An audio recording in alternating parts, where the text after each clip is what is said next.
আল্লাহ তুমি নির্বাচন দিও না, আল্লাহ আল্লাহ শীতের দিকে আল্লাহ ডক্টর ইউনূস সাহেবের জীবদ্দশা এই বাংলার জমিনে নির্বাচন দিও না।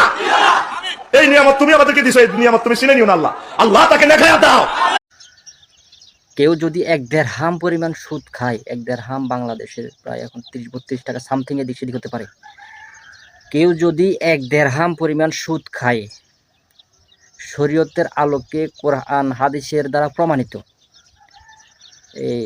এটা আমার মুখ দিয়ে আসতে চাই না, তারপরেও বোঝানোর জন্য বলতেছি।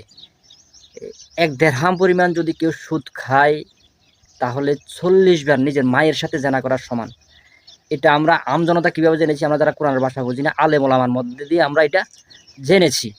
হ্যাঁ, সেই কথিত আলেম একজন সুদের কারিগর, সুদের মহাজনকে যদি পীর মানে, তাহলে বিষয়টা কি দাঁড়ায়? এদের কাছ থেকে আমরা কি শিখব?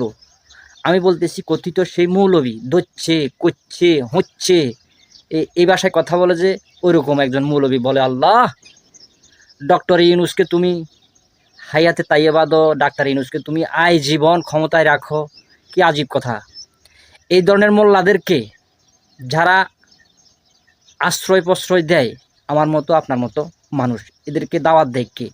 এদের রুজি রুটির ব্যবস্থা হচ্ছে যে কোরআন হাদিসকে বিক্রি করে খাওয়া, আর কিছু নাই। এদের কোনো গুণাগুণ নাই, এদের ভিতরে আল্লাহর ভয়ও নাই, পরকালের ভয়ও নাই। এটা হচ্ছে এদের ব্যবসা। এদেশে হক্কানি ওলামা আছে।